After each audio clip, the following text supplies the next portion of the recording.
વહેલી સવારથી મેઘરાજાએ જ્યારે ધબડાટી બોલાવી છે ત્યારે વડગામ, પાલનપુર, દાંતા એ જે વિસ્તારમાં છે 10-20 ઇંચથી આજુબાજુમાં વરસાદ. વડગામમાં 11 ઇંચ, પાલનપુરમાં 7 ઇંચ, દાંતામાં 7 ઇંચ, ડીસામાં 3 ઇંચ. આખા બનાસકાંઠામાં આજે જે રીતના હવામાન વિભાગે એલર્ટ આપ્યું હતું એ જ પ્રમાણે રાત્રિ દરમિયાન પાલનપુરમાં પુષ્કળ વરસાદ પડ્યો છે. અને આજે વહેલી સવારથી જ આપ જોઈ રહ્યા છો ડીસા પછી ભીલડી, દિયોદર, લાખણી વિસ્તારમાં, થરાદ વિસ્તારમાં, બાબર વિસ્તારમાં, કાંકરેજમાં, એટલે કહી શકાય કે આખા બનાસકાંઠામાં જે રીતે હવામાન વિભાગે રેડ એલર્ટ આપ્યું હતું એ પ્રમાણે અત્યારે ધબડાટી બોલાવી રહ્યો છે. જુઓ વરસાદ હાલમાં દિયોદર વિસ્તારના ગ્રામીણ વિસ્તારમાં અમે નીકળ્યા છીએ અને આ સંપૂર્ણપણે લાગે છે કે જે પ્રમાણે રેડ એલર્ટ આપવામાં આવ્યું હતું એ જ પ્રમાણે વરસાદ આવી રહ્યો છે. પરંતુ એક ખાસ વાત, દુઃખની વાત એ છે કે જગતના તાતને અત્યારે તકલીફ એટલા માટે છે કે મગફળીની વાવણી હમણાં જ કરી છે. આ 2 દિવસમાં ખાસ કરીને મગફળીની વાવણી થઈ ચૂકી છે અને હવે જ્યારે ઉપર વરસાદ વરસી રહ્યો છે તો કહી શકાય કે એ જગતના તાત માટે નુકસાનકારક છે. એટલા માટે આ એક દુઃખદ વાત છે.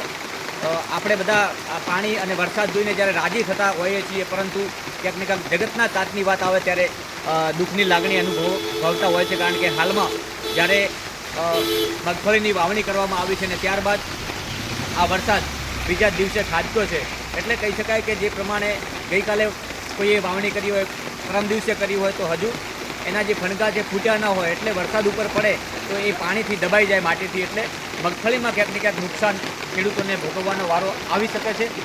હાલમાં જે પ્રમાણે વરસાદ ધાંધરા વિસ્તારમાં કહી શકાય કે રેલ નદી આવી છે. પાલનપુર આખું હાલ પાણીમાં છે.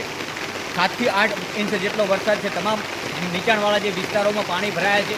સોસાયટીઓમાં કમર સુધી પાણી છે. રોડ ઉપર ઘૂંટણસમાં પાણી છે. વાહન ચાલકો ભારે તકલીફો વેઠી રહ્યા છે. ચાલવામાં મુશ્કેલી પડતી હોય છે. એટલે કહી શકાય કે બનાસકાંઠા હાલમાં રેડ એલર્ટમાં છે અને સાવધાની અને સતર્કતા આપણે રાખવાની છે.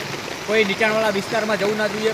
નદીના જે વોળા હોય છે એમાં પાણી જોવા માટે કરીને જો આપણો જીવ જોખમમાં ના નાખવો જોઈએ. આવી તમામ તકેદારીઓ આપણે રાખવી પડશે. કારણ કે જે રીતે હવામાન વિભાગે આગાહી કરી છે હજુ પણ ધોધમાર વરસાદ પડી શકે છે.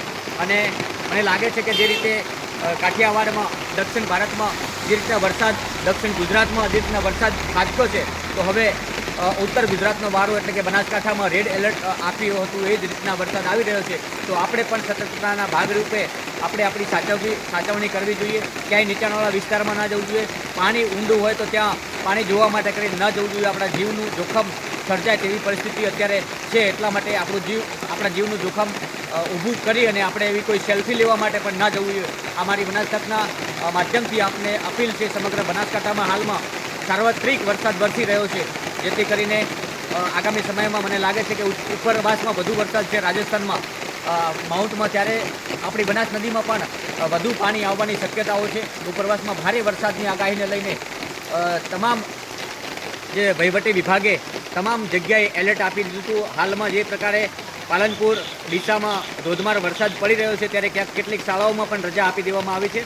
અને હાલમાં જે રીતના વરસાદ અવિરતપણે વરસી રહ્યો છે તો આપણે આપણી સતર્કતા કઈ રીતે રાખવી એ આપણી પોતાની જવાબદારી હોય છે.